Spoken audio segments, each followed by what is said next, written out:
So My Drunk Kitchen started 2011, right?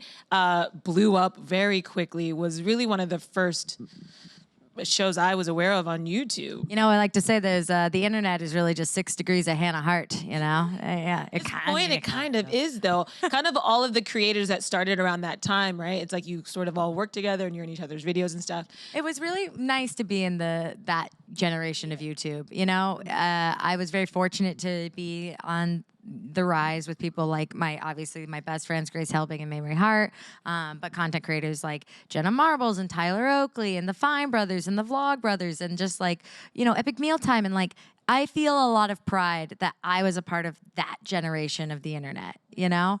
And then now it's gone, it's not as much a collaborative space anymore. It's more like a competitive space. And I'm happy that that's not where I am. I'm like, I've just been here a long time.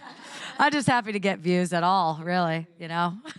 When you think back, though, of your time doing the show, building your brand at 24, could you imagine that you would be now writing, is it your third book? My third right? book. You've built this franchise. Oh, my when you look back, is that just mind-blowing for you? Yeah, it's mind-blowing for me looking back, looking forward.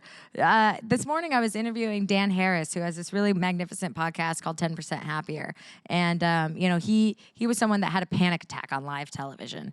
And I was talking to him about branding and when your brand is your own identity and it becomes a part of yourself. And he called it a flawed asset. And I was like, that's exactly right. Because it's an asset that you have, but it's not an asset that won't, it will change. It won't stay the same. And you'll change and your interaction with it changes. So it's funny to be both a brand and a person. But I'm happy that I can separate the two, you know?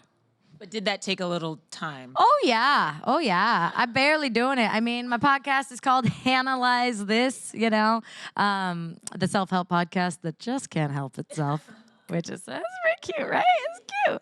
I know, it's so good. Yeah, it's taken a long time to do that. But I think that as the space evolved and you got to see what other people did with their platform and their content creation, you could see, like, the difference in yourself. You're like, oh, I'm a brand, but I'm not that much of a brand, you know?